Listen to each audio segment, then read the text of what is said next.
In the next 3 videos, we're going to talk about encumbrances because there are 3 categories of encumbrances. The first is deed restrictions, and that's the subject of this video. Then we're going to talk about easements and then liens.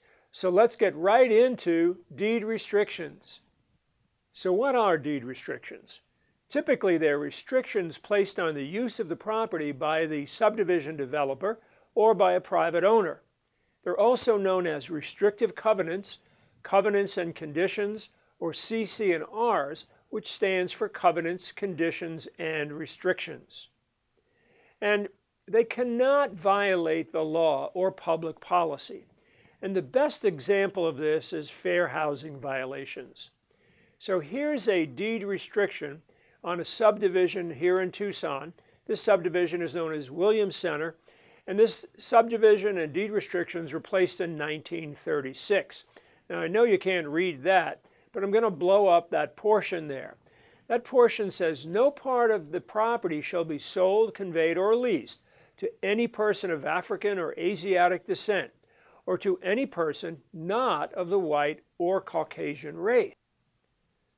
The second half of that says that no part of property shall be used or occupied or permitted to be used or occupied by any person of African or Asiatic descent, except such persons as may be employed thereon as domestic servants. Unbelievable. Well, it was not uncommon back in the 20s, 30s, 40s, and even into the 50s and 60s that deed restrictions like this were placed on property. Obviously, with the fair housing laws that are enforced today, deed restrictions like this are unenforceable. Now remember, these would have been recorded and placed of record, so it's impossible for anybody to go in and take these out of the restrictive covenants that are there.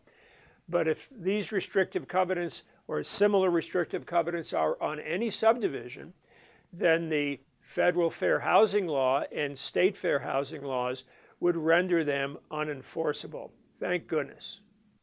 So one of the questions that might be asked is, how are deed restrictions enforced?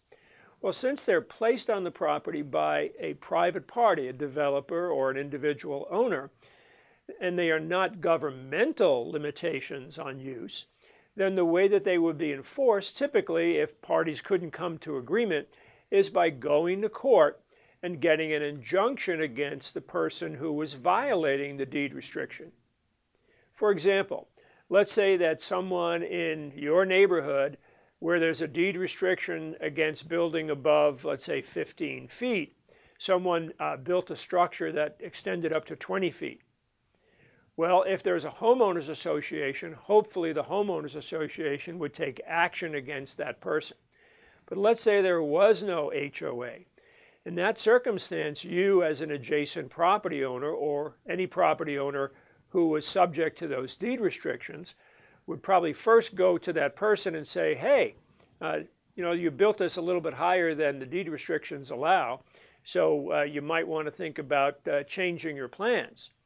In the end, if you can't get them to agree to make the changes, then your recourse would be to the courts, where you would ask the court to place an injunction against that individual, preventing them from continuing that use.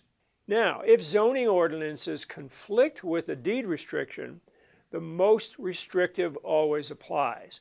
For example, and we talked about this in another video, if the setback says that you can't build any closer to the street than 20 feet, but the deed restriction says you can't build any closer than 30 feet, then the 30 feet is the most restrictive, and that's the one that applies.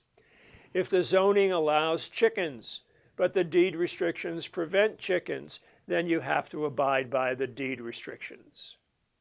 Here's a summary of some deed restrictions in a property up in the Phoenix area. I won't go through them all, and they're a little bit difficult to read, but you can't have for sale signs in the front yard. What you have to do is plant winter grass. And actually it says there that cats shall wear bells and the cats should be declawed. Well, that's it for our discussion on deed restrictions.